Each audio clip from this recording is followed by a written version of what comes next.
Ever complain about your Monday morning commute or think your boss is the absolute worst? Well, get ready for a reality check. Today, we're plunging headfirst into the absolute bottom of the barrel, exploring the most horrific jobs in human history. These aren't just your run-of-the-mill bad gigs. We're talking nightmarish, dangerous, and downright disgusting professions that will make you want to kiss your current workplace right on the mouth. These jobs are so awful, so unbelievably grim, that they come with a side of historical horror. We're talking about careers that involve literally swimming in human waste or having your jaw rot off from toxic fumes. And trust me, by the end of this video, you'll never complain about overtime again. So grab your safety goggles and maybe a barf bag, because we're about to explore 10 jobs that make modern work look like a luxury spa vacation. So let's dive in. Kicking things off, we're going way back in time to ancient Rome to meet the Fuller, the unsung heroes of ancient laundry day. Picture this. You're in ancient Rome and you need your toga cleaned.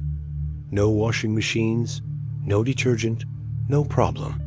Just take it to your friendly neighborhood Fuller, who will literally stomp on your clothes in a vat of stale human urine. That's right, folks. Urine was the detergent of choice for over 1,000 years. The ammonia in aged pee was perfect for removing stains and whitening fabrics. Fullers would collect urine from public urinals, and yes, that was a thing. Let it ferment for days, then strip down and dance the cleaning jig on your Sunday best. But wait, it gets worse. They'd also use fermented fish guts, rotten eggs, and even human brains as cleaning agents. Imagine explaining that career choice at a dinner party. The smell was so horrific that Fullers were literally banned from living within city limits in many places. Talk about bringing your work home with you. Next up, we have the tanner. And if you thought the Fullers had it rough, wait until you hear about these leatherwork legends. Tanners transformed animal hides into leather, using a cocktail of chemicals that would make a modern hazmat team weep. We're talking about soaking animal skins in solutions of dog feces mixed with urine, lime, and tree bark for months at a time. The process was called puring, and it required tanners to regularly check the rotting hides by, wait for it, reaching their bare hands into the fermenting fecal soup to test the texture. The smell was so intense that medieval cities literally banned tanneries from operating within miles of populated areas. Tanners were social outcasts who couldn't even find dates because the stench had permanently bonded with their skin. They were also constantly exposed to anthrax, which could kill them through skin contact alone. Many tanners developed wool sorter's disease, a deadly form of anthrax that basically liquefied their internal organs. Sliding in next, we have the leech collector, because apparently someone had to gather the slimy medical marvels of the 1800s. Back when doctors thought balancing your humors was legit medicine, leeches were worth their weight in gold. These blood-sucking superstars were the cure all for everything from headaches to hysteria. But someone had to catch them, and that someone was usually a desperate soul willing to wade into swamps and ponds. Here's how it worked. Leech collectors would roll up their pants, wade into leech-infested waters, and use their own legs as bait. They'd stand perfectly still while dozens of leeches attached themselves to their skin, slowly draining their blood. Once the leeches were nice and full, they'd carefully remove them and store them for sale. Many collectors suffered from severe anemia because they were literally being drained of blood multiple times a week. Some passed out from blood loss and drowned in the very swamps where they worked. Others developed infections from the constant wounds. The really twisted part? The job paid so little that most leech collectors had to supplement their income by collecting more leeches. It was a vicious blood-sucking cycle. Digging in further, we have the resurrectionist, also known as the body snatcher, because apparently, grave robbing used to be a legitimate career path. During the 18th and 19th centuries, medical schools desperately needed cadavers for anatomy lessons. But legal corpses were about as rare as a parking spot at the mall during Christmas. Enter the resurrectionist entrepreneurs of the afterlife who specialized in midnight shopping trips to local cemeteries. These nocturnal merchants of the macabre worked in teams using specialized tools to dig up fresh graves within hours of burial. They had to work fast. Decomposition was bad for business, and angry mobs with pitchforks were even worse for their health. Here's where it gets really twisted. They couldn't just steal the whole body. Taking the corpse was a felony, but taking just the body without clothes or jewelry was only a misdemeanor. So they'd strip the dead naked and leave the valuables behind. Talk about having professional ethics. The job came with occupational hazards that would make your HR department have nightmares. Angry families with weapons, diseases from handling decomposing bodies, and the constant threat of being caught and beaten to death by mobs. Striking in now, we have the Match Girls, and their story will absolutely light a fire under your appreciation for workplace safety regulations. In the late 1800s, match factories employed thousands of young women to hand-dip wooden sticks into white phosphorus, a chemical so toxic it glowed in the dark and could literally melt your face off. These brave ladies worked 12-hour shifts in poorly ventilated factories, handling millions of matches daily. White phosphorus was incredibly unstable and could ignite from friction, body heat, or sometimes just because Tuesday felt like a good day for an explosion. Factory fires were common, and workers regularly suffered burns from accidental ignition. But that wasn't even the worst part. Long-term exposure caused phossy jaw, a condition where the phosphorus literally rotted their jawbones from the inside out. It started with toothaches, progressed to glowing green pus oozing from their gums, and ended with their entire jaw crumbling away like a stale cookie. The good news is that the Match Girls of London went on strike in 1888, and their activism eventually led to the banning of white phosphorus. Plunging in now, literally, we have the gong farmers of medieval England. In an era before indoor plumbing, human waste had to go somewhere, and that somewhere was usually a stone-lined pit called a cesspit. When these pits overflowed, which happened frequently because medieval people ate a lot of fiber, someone had to clean them out by hand. Enter the gong farmer, named after the Old English word gong, meaning to go. These brave souls would descend into pits filled with decades of accumulated human waste, armed only with buckets, shovels, and presumably a complete lack of sense of smell. The job could only be performed at night, partly for public decency, but mostly because daylight would have revealed exactly how horrific the working conditions were.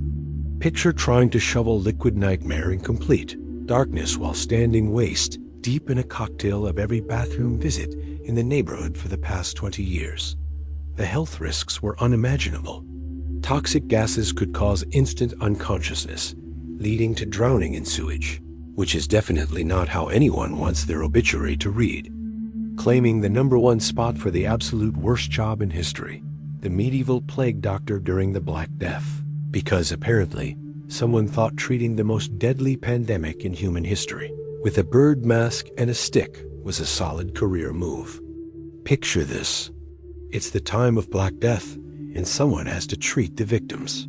That someone was the plague doctor, dressed in a leather robe, and the now iconic bird-like mask filled with herbs that were supposed to filter bad air. Their medical toolkit included bloodletting, drilling holes in skulls, and rubbing mercury on open wounds. Their diagnostic method was literally examining patient urine and comparing it to color charts. Plague doctors had a life expectancy measured in weeks, not years. They were walking into certain death every single day, treating patients with a disease that killed 60% of infected people in the most gruesome ways imaginable. Black boils, internal bleeding, and delirium. They were complete social outcasts, literally walking symbols of death. Families would flee when they saw plague doctors approaching. In the early 20th century, a new industry emerged, the production of luminous watches. Young women were hired to paint the dials with a radium-based paint, which glowed in the dark. These women, known as the Radium Girls, were initially unaware of the dangers of radium exposure. They were even encouraged to point their brushes with their lips, ingesting small amounts of the radioactive material each time. The working conditions seemed harmless enough. The women enjoyed the camaraderie and the relatively good wages. However, the insidious effects of radium were slowly taking their toll. Over time, the radium girls began to experience severe health problems. Their teeth fell out, their bones became brittle, and they suffered from anemia and other debilitating conditions. Many developed bone cancer, a direct result of radium poisoning. Despite the mounting evidence, the companies employing the radium girls initially denied any connection between their health problems and their work. The radium girls fought back, launching a legal battle that would ultimately lead to improved worker safety regulations. Their struggle brought the dangers of radium exposure to light and paved the way for better protection for workers in other industries. The legacy of the radium girls serves as a stark reminder of the importance of worker safety and the consequences of corporate negligence. In the Victorian era, chimneys were a common feature of homes and businesses, and keeping them clean was essential for preventing fires. However, the task of cleaning these chimneys often fell to chimney sweeps, many of whom were children. Chimney sweeps typically used brushes and scrapers to remove soot and debris from the insides of chimneys. They often had to climb inside the chimneys themselves, navigating narrow and confined spaces. The working conditions were incredibly dangerous. The chimney sweeps were exposed to soot inhalation, which caused respiratory illnesses and increased the risk of cancer. The confined spaces and dangerous heights also posed a significant risk of physical injury. Many chimney sweeps were orphaned or sold into the trade at a young age. They were often exploited and treated poorly by their masters, forced to work long hours in hazardous conditions. Society often viewed chimney sweeps as dirty and undesirable, further marginalizing them. The plight of chimney sweeps captured the attention of social reformers who advocated for better working conditions and protections for child laborers. Their efforts eventually led to laws that regulated the chimney sweeping industry and prohibited the employment of young children. The story of the chimney sweeps serves as a reminder of the exploitation of child labor and the importance of fighting for social justice. During the 19th century, the production of matches was a booming industry, but the manufacturing process was fraught with danger. Many match factories used white phosphorus, a highly toxic substance, to make their matches. Workers, often women and children, were exposed to this chemical daily. The working conditions were appalling. Factories were cramped and poorly ventilated, and workers were forced to work long hours for minimal pay. The most devastating health risk associated with white phosphorus was phossy jaw, a painful and disfiguring condition in which the jawbone would rot away. Workers also suffered from respiratory problems and other health issues related to chemical exposure. Despite the hazardous nature of their work, factory match workers were paid very little. They lived in poverty and faced constant financial insecurity. The plight of the factory match workers sparked labor reform movements in many countries. Activists exposed the dangers of white phosphorus and advocated for safer working conditions and fair wages. These efforts eventually led to the banning of white phosphorus in match production and the implementation of stricter labor laws. The story of the factory matchworkers is a testament to the power of collective action and the importance of fighting for workers' rights. Before the dawn of widespread electricity and affordable alarm clocks, a specific occupation emerged to ensure punctuality for the masses: the knocker-upper.